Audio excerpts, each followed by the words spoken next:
Okay, good afternoon and happy Friday. I'm Jenny Starr and I'm the Health and Wellness Specialist for the Kansas City Public Library. And I'm also joined by Amy Morris, who is the uh, Seed Librarian. I don't know, what is your official, what do we really call you? Okay, oh, sorry. I had to unmute myself. Okay, yes. So actually, I don't have a guardian title at all because I do 3 jobs.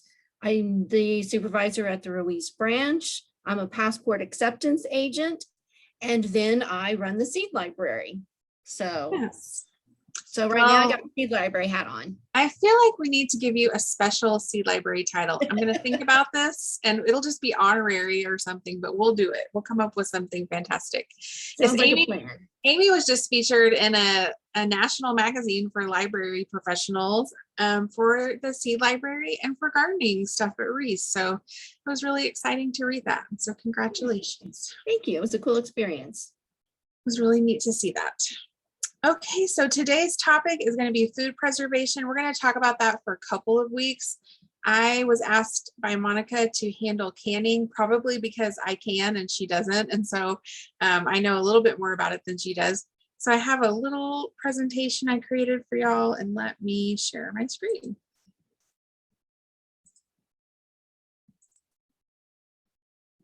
Okay, hopefully you can all see that. All right, so why canning? Canning is a way that we can destroy microorganisms that cause food to spoil. It is an older way of preserving food, but it's actually, in the scheme of things, not that old. People have been canning for 150 years or so, which is not really that long when you think about the history of food production and preservation. But it is a tried and true method. It allows you to store food at room temperature, which is really nice. You don't have to worry about a freezer or taking up space, or what happens if you have a power outage. And it doesn't take up that extra space. It can go in a closet just out of the way if you need it to. And many foods can be canned, including fruits, vegetables, and even meats can be canned at home. I've not ever done meats, but you can. And then canned food can last for years. So typically you're going to read that you should use it within the first year, and that's really about the nutritional quality. But if something is canned properly, it can last longer than that. Okay, and there are 3 types of canning. The first one we'll talk about is pressure canning, and then that's what's this little picture over here on the left is a pressure canner, and you see it's got a gauge on top of it. And then there's the boiling water canning, or we call it water bath canning also. And then there's atmospheric steam canning, which is using steam instead of a boiling water. I've never done steam canning, but I've done the other 2. So when it comes to choosing the type of canning, it really depends on what kind of food you're canning and the acidity of that food. So this is a little handy dandy chart that came from MU Extension, and it shows you pH levels. So the lower the number on the pH scale, the more acidic the food is. And the more acidic it is, the more you're able to use boiling water methods or steaming methods. You can always use pressure canning, but pressure canning is a little bit more work and it's a little more fiddly. So a lot of people would prefer to do the boiling water bath if they can. I'm one of those people. So if you can do that, you're going to do that with your more acidic things. That's things like fruits or pickled products, sauerkraut, salsas usually. I do canned tomatoes, and you probably would pressure can those most of the time, but if you look at a canning recipe, you'll add a little bit of citric acid to the tomato jar, and that just puts it over the edge to be acidic enough that you can do it in a water bath. So they call it borderline because on its own, it may or may not be acidic enough, but if you just put a little bit more acid, you can kick it over where you need it for water bath canning. And then low acid foods, you have to use a pressure canner for safety. And so that includes vegetables, meats, poultry, seafood, soups, Any mixtures of foods, so like a spaghetti sauce is going to be something that you're probably going to pressure cook unless you have a tested recipe that adds acid to it. So sometimes you'll see things like lemon juice added to a spaghetti sauce, which you wouldn't normally have, but because they're trying to get the acid low enough, the pH low enough that it can be water vacuumed. So otherwise, most things need pressure canning, honestly, but you know, your fruits, pickles, things like that are water vacuumed. So pressure canning allows you to preserve those low acid foods, and it uses pressurized steam to create a temperature of 240 degrees Fahrenheit. And that's the temperature that's needed to kill bacteria and preserve the food. And then as the jars cool, the vacuum is created and they become sealed. And so when you're canning, and actually this photo that I put on here, I should really change because that's not a proper canning lid for home canning. That's more of something you would see in a commercial canning. But when you set the jars on top to put them in the canner, they're very loose. You don't really have to tighten them down. You just finger tighten them a little bit. And then what happens is that vacuum will suck down the lid and then you can twist it a little harder to keep it on there for you. But really, the twisted part just kind of protects the seal on the edges, but that little flat part that sits on top of the jar is what is sealed to it. When you do pressure canning, it requires you to use a gauge or weighted gauges to maintain pressure. So if you see that little dial on top of a pressure canner, that is the gauge. Weighted gauges, and actually I wish I had that type, and I'm thinking about investing in that. Weighted gauges, you don't have to worry about so much paying attention to the dial and keeping the pressure right. They just automatically do it. And so they're just a little thing you set on top of your canner and they'll automatically make sure the pressure stays the way it should. So if you have the dial gauge, you need to have that tested every year to make sure it's accurate. Because if it's not accurate, you may be inviting some pathogens to your food and nobody wants that. And the Missouri Extension, and really every state has extension offices. And so those extension offices usually will provide that service. You just make an appointment to have your gauge tested to make sure it's accurate because you don't want to make mistakes there. And one of the things like botulism in particular is one of the biggest pathogens we worry about with canning. It's not something you can tell. It doesn't look like it's gone bad. So you may think it looks fine or it smells fine, but it's not fine. So you just want to really make sure you follow those food safety rules. Water bath canning is what we would use for high acid foods like fruits, pickles, jams, and jellies. I pickle a lot of things at the end of the season, usually jalapenos and peppers and different things. And so this is the type of canning you do for that. With this one, you're just going to cover your jars in boiling water and then you process them. And by the word process really means just let it continuously boil for a specified amount of time. And that will depend on the recipe and the size of the jar. And so your recipe will tell you how long to boil it for. And that process will kill microorganisms that could spoil the food. And you have acid on top of that to help minimize your microorganisms. So that's helpful. And then the third type is steam canning. And these are little shallow pans that you add a little bit of water to, and then you can put your jars in the bottom and cover it with a dome top. And they just produce steam, but it's not the pressure that you get from a pressure canner.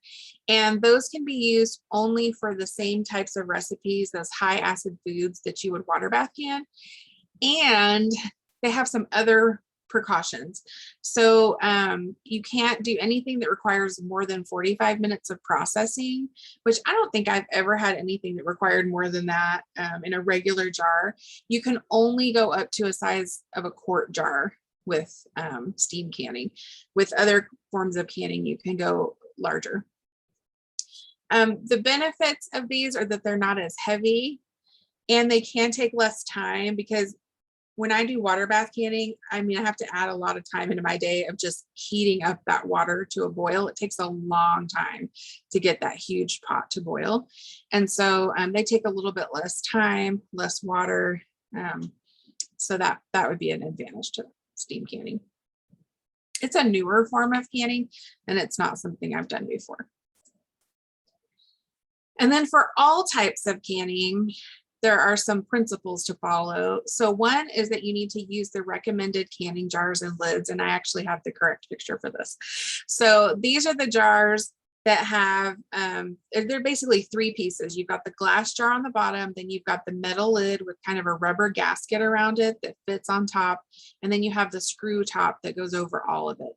And so you need to have all three pieces. You can reuse the glass part over and over, and even the screw tops, but it's recommended that that little flat lid you replace every time, because you want to make sure you get a good seal every time, and it needs to be new. When you go shopping for canning supplies, you can frequently find just those little tops for sale. I go to some places out in Jamesport, which if you're from here, you might know there's big Amish bulk stores there, and they sell big tubes of those flat lids for really inexpensively. But even just, you know, big box stores that carry canning stuff will have those. And then the second thing that is similar for all canning types is that it's important to use tested recipes. So you want recipes that have been tested in a lab so that you know that the microorganisms are really killed and that they're going to really be good for a long period of time. A lot of people have family recipes that get passed down for canning, and they may or may not be tried and true when it comes to microorganisms. So the recommendation is usually not to use those and to switch to a tested recipe. The other thing is I definitely hear of people who water bath can things that should not be water bath canned, that really need pressure canning. So you just really want to look into that before you do it and make sure that you're using the right type of canning for the food that you're preserving. And I mean, you'll hear anecdotally from family members that, oh, I've always done it that way and it's fine. And I'm sure that's true for them, but you just want to be very cautious. And then the final thing is you want to use the recommended headspace for a recipe. And a headspace just means that space between the top of your product in the jar and then the top of the jar. And that little space is what allows the vacuum to be created. And so if you don't have the right size, it won't seal properly. And then after you can, you want to make sure that your cans did seal. And that's kind of a really satisfying part of canning I really appreciate. So when you take your cans out of the canner, you set them on the counter to cool, you start hearing pop, pop, pop. And that's all of your seals that are forming. You don't always hear them all, but you usually will start to hear a few. And you can just let it get all the way to room temperature and then check the seal to see if it's, those lids are flat, but they will be like bubbled over a little bit if they're not sealed, and then they'll be flat if they are sealed. And if you can push on it, like when you open a manufactured jar and you can push on those little buttons at the top, it's not sealed. And you can usually reprocess something if the seal doesn't work the first time, but you might want to just check. The biggest reason for the seal not to happen would be maybe some of the food is on the rim of your jar. So it's important to wipe those off before you add the lids. That's usually, if everything else sealed but one didn't, it's usually because there was something on the rim that kept it from sealing. So just check those things, and then you can usually reprocess it unless the recipe says not to. I haven't ever done anything that says that. So those are things you need to follow no matter what type of canning you're using. And then I just have a few resources to share with you. So there's the National Center for Home Preservation. That's a place where you can get lots of recipes that are tested. The MU Extension has a guide for steps for successful home canning, and I have the link here to this, and I can send it out in an email. There's also the USDA Complete Guide to Home Canning. And all of those online resources will provide you with some tested recipes, steps for how to do things properly, and some like frequently asked questions and things like that. And then at the library, we have quite a few books on canning, but the newest ones are these two, these ball guides. Ball is one of those tried and true resources for canning that you can get good information from. So these are a couple of books, but there are some other books on canning. A lot of them tend to be older. I think kind of canning is not as in fashion as it used to be, although with everyone gardening more and more, canning is, I think, making a little bit of a comeback. So here at the MU Extension, Denise Sullivan is the extension agent that I know that has lots of information on canning. And before the pandemic, I know they had in-person canning classes from time to time. Right now, I think those are just online, but you can also find classes, and I'm sure lots of online tutorials as well. So that's it for my presentation piece today. Are there any questions? I'm going to stop sharing.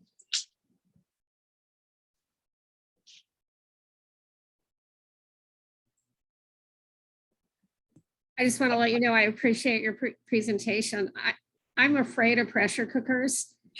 So yes, okay. Yeah. And Yes. even my aunt who, is a gourmet cook and loves cooking, loves everything about cooking. She was given a pressure cooker and gave it back to the gift giver. So oh, really? So I kind of felt that way initially. I'll say what I think for people who are a little nervous about the pressure canner piece of things.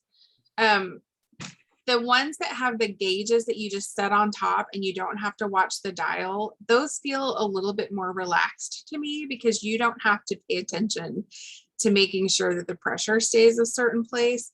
It'll automatically release the pressure when it's above what it should be, and that kind of prevents problems. Yeah, and I think also they make them a little bit better these days as far as like safety goes. But yes, I've heard some bad stories about pressure cookers in the past. And as long as you keep the pressure where it's supposed to be, you just kind of have to keep an eye on it. And I was really afraid of it for a while. My husband's aunts are big time gardeners. They live in Iowa and they have big pieces of land and they're big time food gardeners, and they can a lot, and they can outside. That's one way that they kind of mitigate some of those things. They have like a portable cooktop thing that they bring outside, so they don't worry about it as much. But they kind of told me to just be brave and try it. So, they weren't as nice as that, though. That's not how they said it. But yeah, it is kind of, it can feel a little scary the first time. well, thank you for the encouragement. I hope that's encouraging. I don't know, but I would definitely I would look for the one that has the weighted gauges on top. That I think would be the best if you're new to it, the best choice. And even maybe not, I know we can't really do things the same way. At least here, the pandemic, we're having a little bit of a surge right now in Missouri. So we're having to be pretty cautious again here. But you could look for maybe an in-person class, because I think sometimes it's nice just to try things in person with an instructor there to help you while you get comfortable. That's a good idea. And maybe they have one on Zoom where somebody's canning and, and using a pressure cooker, I'm sure. Look at me. I'm brave. Yeah, I'm doing it. Yes. But I believe you're brave, Jenny. So, okay. Well, I mean, yeah, I'm brave, but yeah, I mean, it was one of those things that took me a while to really jump into that because I was a little nervous myself. Yeah. Okay. Well, thank you so much. You're welcome. It's all good. I have a friend, Roland, who pressure cooks all the time. I have a question. Do you do watermelon rind pickles? I haven't, but I know people who do, and they love them. Yeah, because my grandmother used to make them. They were so good. But then her last batch, she didn't seal the top right with paraffin. They all went bad. We didn't get to eat it. And then Oh, man. bad. Yeah, I haven't done those, but I've heard they're delicious. Totally. And they're very expensive if you try to buy it, which is funny because, this is the trash, right? Yeah, it's the part you throw away or throw in your compost. Right. Yeah, it's interesting because you can pickle so many things too. A friend of mine, I don't really like just cucumber pickles very much. It's the texture of them for me or something. I just don't like them. But a friend of ours canned zucchini last summer and it was delicious. Oh, You can pickle so many things. So I pickled even sweet peppers, which I mean, you can buy sweet peppers that are pickled at the store.